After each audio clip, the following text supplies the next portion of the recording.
Au cœur de la forêt de Brocéliande, là où les légendes prennent racine, reposait un artefact que nul n'osait approcher.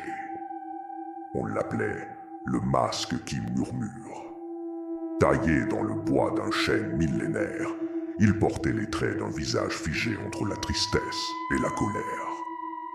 La légende racontait qu'il avait été sculpté par un druide trahi, qui y avait insufflé son dernier souffle et toute sa rancœur. Depuis, le masque était maudit. Il attendait, patient, qu'une âme curieuse vienne le réveiller. Personne ne se souvenait de la dernière fois où il avait été porté. Les anciens du village voisin racontaient des histoires à faire frissonner, des récits de murmures s'élevant des profondeurs de la forêt, les nuits de pleine lune. Ils disaient que le masque appelait, promettant pouvoir et savoir à celui qui oserait le poser sur son visage. Mais ce pouvoir avait un prix terrible. Une fois porté, il ne pouvait plus être retiré.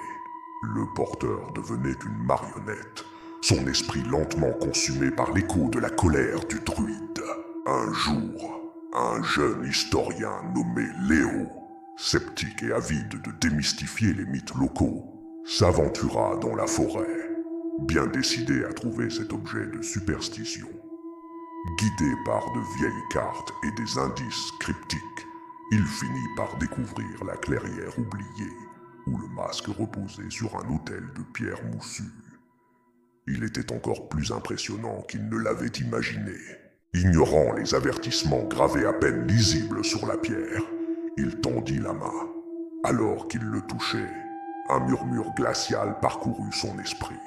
Ce n'était pas un son, mais une pensée, une promesse de secret que le monde avait oublié. Léo hésita, le cœur battant. La rationalité luttait contre une fascination obscure. C'était l'occasion de prouver que tout n'était que folklore. Ou était-ce le début de sa propre fin? Le premier pas pour devenir le nouveau gardien silencieux de la colère ancestrale du druide. Il approcha le masque de son visage, et la forêt retint son souffle. L'histoire ne faisait que commencer. Si vous avez aimé ce récit, abonnez-vous pour ne pas manquer la suite de la malédiction du masque qui murmure. Merci de nous avoir écoutés, et à très bientôt.